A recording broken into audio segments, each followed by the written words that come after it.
안녕하십니까 시청자 여러분, 이준의 돈 버는 부동산 시간입니다. 내일이 벌써 또 구정입니다. 야, 한국에만 있죠, 이 구정 신정이. 새해 인사를 꼭 2번 해야 되는 것 같아 좀 겸연쩍습니다. 어쨌든 고유로 저희가 명절을 샜던 구정이 또 벌써 내일입니다. 우리 또 코로나 때문에 이제 가족들 모이는 것도 쉽진 않으실 텐데, 어쨌든 올 한 해 호랑이띠 새해 인사드리긴 했는데 한 번 더 인사드릴게요. 이민년 새해 복 많이 받으시고요. 올해는 대한민국에서 가장이란 접두사가 맞을지 모르겠지만 중요한 일이 있죠. 대선하고 지방선거가 있으니까 올해는 하여튼 대한민국 역사에 남을 한 해일 것 같습니다. 오늘도 저희는 방송을 합니다. 오늘 주제는 설 연휴에 가족들과 논의해 볼 만한 부동산 이야기라는 주제로 이야기 나눠보도록 하겠습니다. 자, 저희가 벌써 한 5년째, 이제 연식으로 5년째 됐는데요. 몇 가지 사안들이 이제 데자뷰 되는 사안들이 있습니다. 뭐 공급, 과잉 공급, 뭐 가격 급락, 뭐 폭락론, 폭등론, 뭐 이런 얘기들처럼 명절에 모이면 가족들이 부동산 얘기할 거다라는 이야기도 몇 차례 했던 그런 기시감이 듭니다. 그래도 이분께 오늘 또 여쭤보도록 하겠습니다. 올 연휴에 우리 가족들 모이면 어떤 얘기를 해야 될까요? 라고 여쭤보겠습니다. 저에게 부동산 인사이트를 주신 분입니다. 주식회사 도시화공간 곽창석 대표님 나오셨습니다. 안녕하십니까? 예, 안녕하십니까? 네. 곽 대표님, 우리 벌써 한 5년째 하고 있는 것 같아요. 예, 그렇죠. 우리가 2017년 그러니까 18년부터 인사했을 테니까요. 예, 예. 오래 하긴 했네요. 네. 올해 뭐 대선 말고, 대선 주제 말고 네. 부동산 얘기면 특별한 호재나 담소 나눌 만한 게 있을까요? 사실 지금 부동산 환경이 지난 5년 동안 많이 바뀌었잖아요. 그렇죠. 이제 뭐 사실 작년 이후에는 뭐 이렇게 투자할 만한 게 거의 없어요. 네. 부동산 쪽으로는. 맞습니다. 이제 뭐 세금도 너무 많이 오르고 규제가 워낙 많아져 가지고 투자로서는 환경이 나빠졌는데, 그럼에도 불구하고 뭐 계속 지금 이제 물가 상승, 인플레이션 얘기도 나오고 있고, 또 하여튼 뭐 작년에는 집값이 정말 역대급으로 많이 뛰었잖아요. 예, 예, 맞습니다. 그래서 이제는 정말 이제 무주택자들이 집을 사야 되느냐, 아니면은 이제 끝물이니까 안 사고 버텨야 되느냐, 뭐 이런 게 가장 큰 관심사가 돼버렸고요. 또 지금 이제 금리 인상을 미국에서 본격적으로 한다니까, 예, 예. 이 금리 인상기에는 과연 이 부동산이 쫄딱 망하는 건지, 예. 아니면은 금리 인상에도 불구하고 부동산이 계속 살아 있을 건지, 뭐 이런 거에 대한 관심도 많은 것 같고요. 또 올해는 그동안 계속 미뤄왔던 서울의 신규 분양 아파트들이 많이 있잖아요. 예. 둔촌동이라든가 뭐 이문동이라든가 이게 재건축 재개발 지역들, 예. 신규 분양이 밀려서 올해는 나올 것 같은데, 이런 거를 좀 기다렸다가 이제 분양을 받아야 되는 건지, 또 이런 것들이 일종의 지금 이벤트처럼 돼 버렸어요. 그렇죠. 분양가를 싸게 내니까 뭐 당첨만 되면은 프리미엄이 보장되는 뭐 이런 식으로 돼 있는데, 그러면 이제 이런 것들이 분양이 끝나고 나면 또 시장이 바뀔 수도 있거든요. 그렇죠. 그러니까 이제 공급이 된 거잖아요, 이제. 우리는 나 자신만 생각하지만 사실 이제 전문가는 시장 전체를 보는 거죠. 근데 사실 그 정확하게 내가 투자라든가 뭐 하여튼 뭔가를 해서 성공을 하려면은 내 자신뿐만이 아니고 시장 전체가 어떻게 흘러갈 건지 그걸 지켜봐요. 이건 뭐 부동산만의 문제가 아니고, 그럼요. 모든 투자 자산에 대한 얘기죠. 그 다음에 올해 또 3기 신도시에 대한 토지 보상이 본격적으로 시작이 될 거예요. 대선이 끝나고 나면은. 그러면 이런 돈들이 어느 쪽으로 흘러갈 건가. 이런 것도 좀 지켜봐야 될 거고요. 네. 지금 사실 우리가 뭐 주택 얘기만 그동안 했지만 실제로 가격이 뭐 오른 거는 주택만 오른 건 아니에요. 그렇죠. 뭐 그 사이에 뭐 꼬마 빌딩 같은 거는 엄청나게 뛰었어요. 그 제가 한 4, 5년 전에 뭐 이렇게 추천해 줬던 꼬마 빌딩들을 보면은 벌써 한 3배 이상 가격이 뛴 곳들이 많은 것 같아요. 어마어마하네요. 예, 예. 뭐, 그 강남만 그런 거 아니에요. 음. 다른 데들도 그렇고. 또 이제 지금 코로나가 어쨌든, 좀 점점 약화되고 있잖아요. 네. 그럼 이제 코로나 이후에는 이런 것들이 부동산은 어떻게 변해갈 건가. 이런 거에 대한 것도 좀 관심을 가져봐야 될 거고. 그 코로나와 관련해서는 또 그동안 이제 뭐 장사들이 안 됐잖아요. 네네. 예.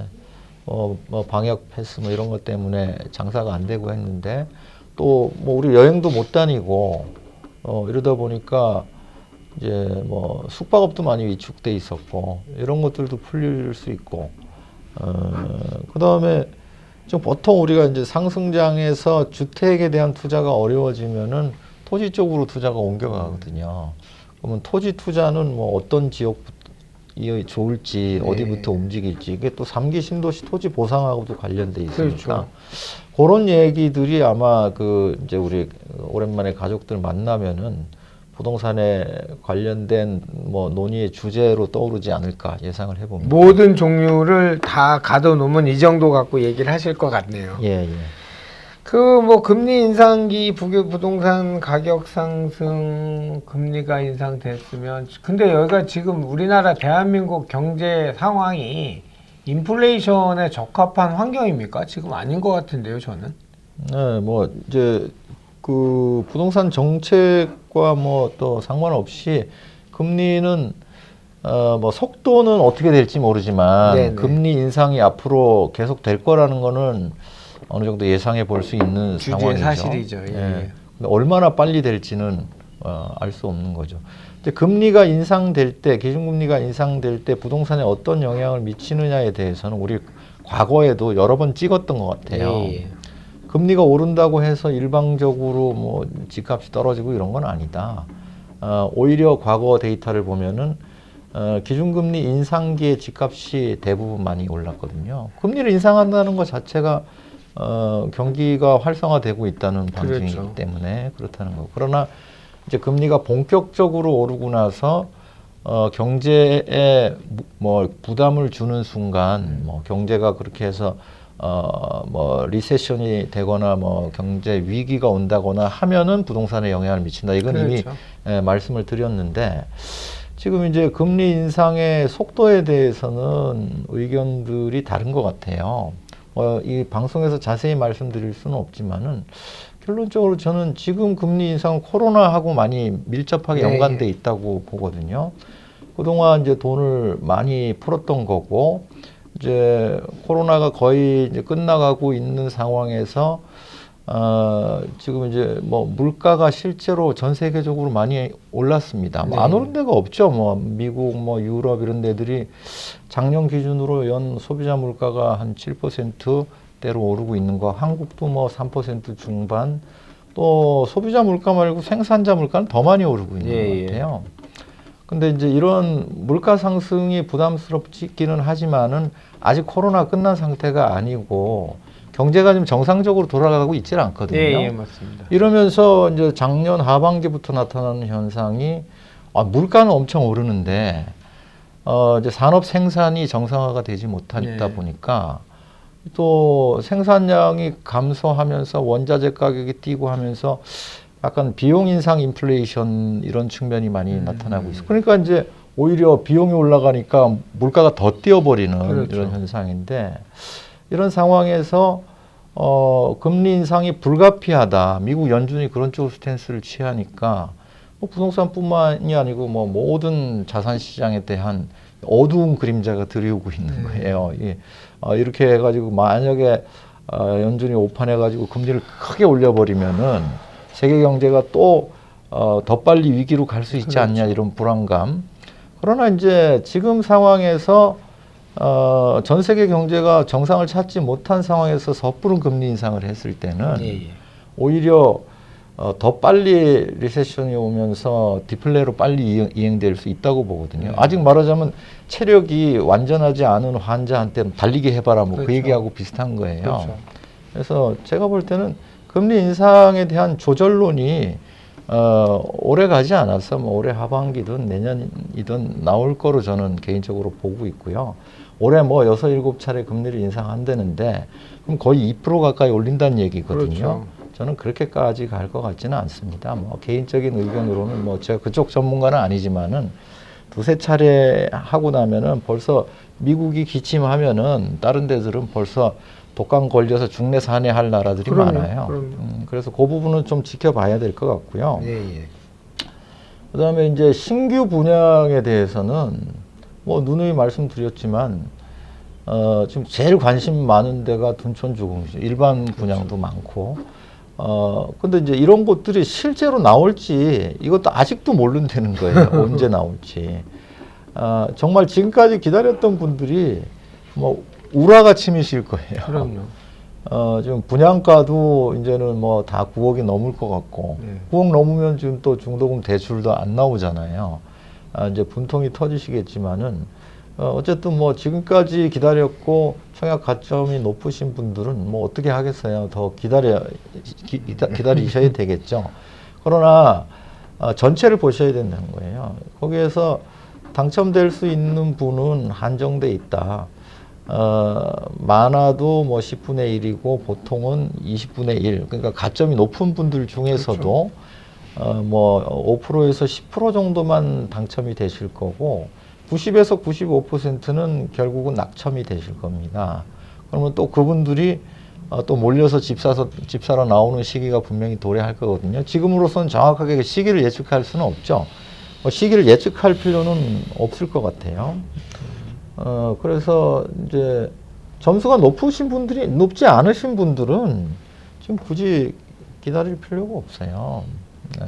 말 그대로 희망 고문이죠. 뭐 그거 사실 넣어서 다 안 따지시고 기다리시는 거죠. 예를 들면 9억이 넘으면 대출이 안 되고 또는 20%밖에 안 되고 나머지 자금을 리셋해 놓고서 그걸 당첨을 기다리는 분들도 있겠지만 대부분의 분들은 그냥 넣어보자라는 분들도 많잖아요. 그러니까요. 그 되면 됐다가 만약 못 들어가면 얼마나 더 속상할까요? 그러니까 다 로또로 만들어 놓는 거예요. 그러니까요. 그래도 로또라도 할 수 있으니까 어디냐 하지만은 확률 게임입니다. 확률 높은 거를 하셔야 되고요. 또 이제 3기 신도시 지금 계속 사전 청약을 하고 있는데 3기 신도시는 보통 토지 이제 보상이 시작된 때로부터 빨라도 7년 걸리거든요. 근데 인제 토지 보상이 본격적으로 시작된다고요. 인천 계양이나 뭐 교사는 이미 시작을 했지만은 그곳 뭐 교산 같은 하남 같은 데는 뭐 또 문화재도 많고 해서 얼마나 걸릴지도 알 수 없어요. 그럼 이제 인제 본격적으로 보상이 시작되면 22년, 29년 돼야 시범단지 입주한다는 얘기예요. 아직 먼 얘기인데 이걸 지금 사전 청약을 하고 있습니다. 또 아니라고 하실 분도 계실 거예요. 네. 근데 과거에 그랬다는 거예요. 지금이라고 해서 더 빨라질 수 있을까요? 제가 볼 때는 현산 사태 보셨다시피 이제는 더 신중해집니다. 그래서 사전 청약은 저는 기대를 걸지 않는 게 좋다는 생각이 들고요. 또 이제 꼬마 빌딩이라든가 상가 투자라든가 이런 것들은 글쎄요. 이게 이제 주택 같은 필수재에 대한 투자하고는 우리 차원이 다르다고 할까요? 그렇죠. 이게 뭐 나중에 되파는 면에 있어서 황금성의 면에 있어서는 하늘과 땅 차이입니다.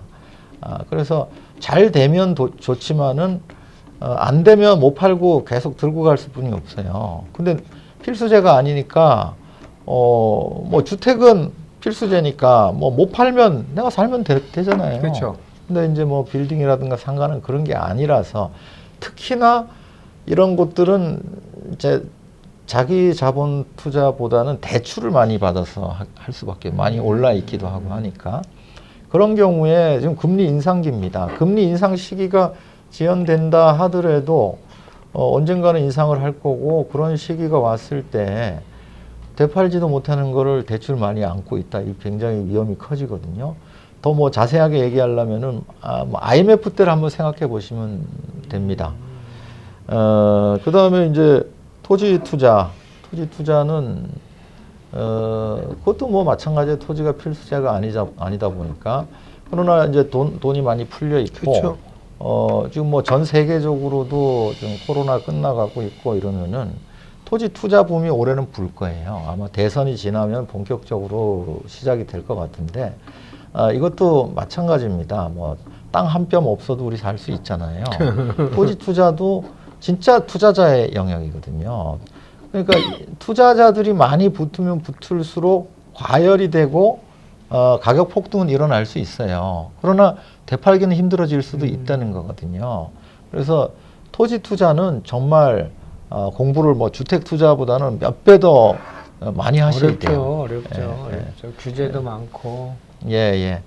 그러면 뭐 다 하지 말라는 거냐, 뭘 투자해야 되는 거냐, 뭐 이걸 또 물어보실 수 있는데 환경이 계속 바뀌어가고 있습니다. 그러니까 이제 각자 얼마나 공격적인 투자를 할 수 있는 분이냐, 아니면은 나는 수비적 투자를 해야 되는 분이냐에 따라서 이 부동산 투자는 정말 하늘과 땅 차이 천차만별이에요. 상품도 다 틀릴 테고. 이렇게 일반적으로 유튜브를 통해서 이거를 해라 저거를 해라 하는 게 얼마나 우매한 일인지 오래 해보면 해볼수록 뼈저리게 느끼거든요. 네네. 그래서 그런 것들은 사실 이 유튜브를 통해서 말씀드리기가 어렵습니다. 그냥 수만 명이 듣는 거는 뭐 일반적인 얘기뿐이 그렇죠. 할 수가 없잖아요. 네, 그래서 구체적인 얘기는 이게 뭐 1대1 대면을 통해서뿐이 말씀드릴 수 없다. 뿐이 없다. 뭘 투자해야 되느냐 거기에 대해서는 말을 좀 아낄 수밖에 없다는 점을 양해해 주시기 바랍니다. 그렇습니다. 각기 갖고 있는 자금도 틀리고 본인이 갖고 있는 어떤 상황도 틀리고 하기 때문에 그거는 뭐 일반화 시킬 수는 절대 없다고 이해를 다 하시겠죠. 그거 이해 못하시면 그 일반적으로 어디가 좋아하면 다 그거 하실 것도 아니고.